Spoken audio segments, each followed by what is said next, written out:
Hey guys, welcome to another New World video.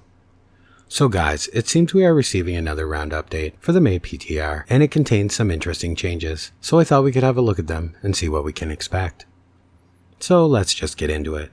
So to begin, they made some changes to the backstory for the PTR characters that you can create, so you may want to create a new PTR character to take advantage of these. Level 60 backstory weapon box and armor box counts have been increased from 1 to 3 to assist with build variety, and level 60 backstories now issue a sum of gypsum orbs and umbral shards to assist with endgame build testing. So for changes, first let's have a look at expeditions. They fixed a bug where the expedition bosses could fail to perform wipe attacks when all party members are downed. This applies to all bosses in all expeditions.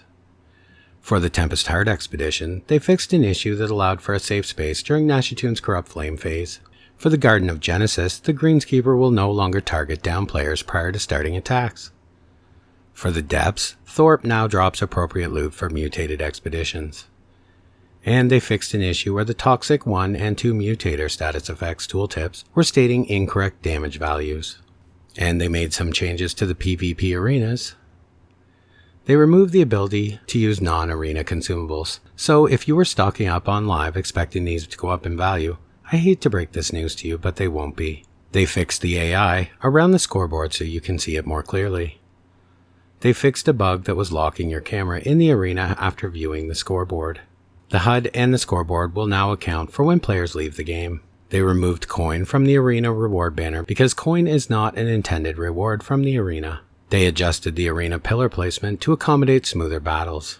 They adjusted the XP rewards from placeholder values to final values. 400 XP for a win, 0 XP for a loss, 100 XP for a loss if you win 1 round, and 200 XP for a loss if you win 2 rounds. They adjusted the PvP track rewards for PvP arena participation. You will always gain 250 PvP XP when you lose a PvP arena match.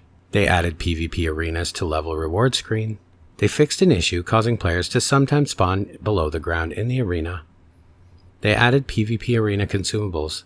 These items are auto-granted to players upon entering the arena and removed when players leave the match. These items are not consumed on use, but respect normal cooldowns. These include the Arena Health Potion, Arena Regen Potion, Arena Mana Potion, and Arena Attribute Foods. They have finalized and listed the new faction-controlled fort bonuses, and have added them to the patch notes.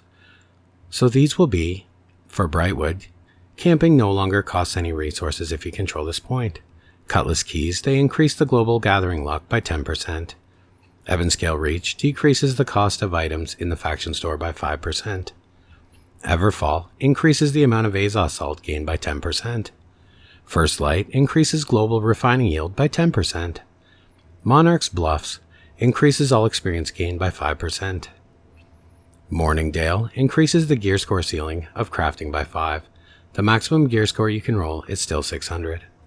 In Reekwater, increases the amount of PvP experience gained by 5%. And in Relentless Shore, all fast travel is now free if you control this point. Weaver's Fen decreases global tax values by 10%. And Windsward increases the chance that a consumable isn't consumed on use by 10%. They made some nice changes to gathering as well. Some you may already know, but some you may not. They added multiple new spawn locations for Star Metal and Orichalcum to the world across 8 zones. They updated respawn times of Star Metal and Orichalcum to match Iron Ore. This is a 33% reduction of Star Metal and 50% reduction of Orichalcum spawn times. They updated the respawn times of Gold and Platinum to match Silver Ore. This is a 33% reduction of Gold and an 80% reduction for Platinum spawn times. They also finally recognized the stupid bottleneck at Tier 4 hides, the thick hides, and have adjusted the drops from all animals when skinned to adjust the rates. These rates are, for Tier 1 raw hide, you will now get 1 to 35 per skin. Tier 4 thick hide, you will now get 36 to 55 per skin. And Tier 5 iron hide, you will now get 56 to 66 per skin. So this will go a long way to balancing things out, I think. They made some nice changes to items in this build also. They changed the Blackguard Void Gauntlet back to Plagued Crits from Refreshing Evasion, so I hope everyone saved those. They removed weight from quest items. They increased the durability for Tier 1 tools. Elite chests now have a 15% chance to drop 50 Umbral Shards. Lucky Rabbit's Foot is now on the luck safe table. Tier 5 mana potions drop chance has been reduced by 50% globally. Tier 4 mana potions drop chance has been reduced 25% globally. Legendary refinement materials drop chance in aptitude boxes has been reduced. Legendary refinement materials drop chances in gathering have been increased. Skinning legendary refinement materials have been reduced. The rarity on legendary refinement and legendary materials have been adjusted so that the refinement is epic and the refining materials are legendary. So if you have a bunch of these materials, maybe hold on to them till we see how the changes boils out over the next couple weeks on the PTR. They made some changes to the new PvP reward tracks as well. They adjusted the amount of experience that you need for the tracks. These have been adjusted from 2,000, 6,000, and 12,000 to 2,000, 5,000, and 10,000. So this will slightly speed up progress in these tracks. With the reduction in experience needed to proceed through the tracks, they have increased the amount of salt that you are rewarded as you progress. They added gypsum and umbral shards to the first and second notches of the track. They also added a bunch of PvP specific perk items as rewards within the new PvP tracks. These are penetrating backstab, PvP only. Backstabs penetrate 10% of a player's armor. Penetrating headshot. This works in PvP only also, as these all do. Headshots penetrate 7% of a player's armor.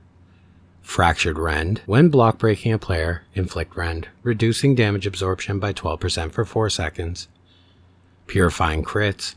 Critical hits remove 1 buff from a player. This has a cooldown of 10 seconds. Exhausted Exploitation. Hits against exhausted targets inflict slow, reducing movement speed by 15% for 4 seconds. Alacritous Punishment. Deal 8% additional damage to players with haste. Sturdy Fortification. Blocking attacks adds a stack of 4% fortitude on self for each blocked hit, max of 5. Shirking Heals. After successfully dodging an attack, heal for 100 health. Each armor piece with this perk adds a stack. Siege Ward. Receive 6% less damage from siege weapons. Mortal Empowerment. Player kills grant a persistent 2% damage bonus that lasts either 20 minutes or until downed. Death, game mode exit. Duration refreshes on reapplication. This stacks up to 15 times and cannot be cleansed. Invigorated Punishment. Ability deals 3% bonus damage per buff on target, with a cap of 8. Shirking Empower.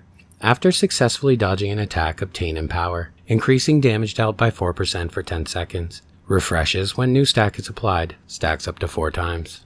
So guys, these are some interesting changes. I am especially excited for the changes to the Thick Hide, as well as for the new perks for PvP. These perks are pretty interesting and I think could change everything in terms of what's best for PvP and how people play. So I will, as always, be on the PTR to test this stuff over the next week.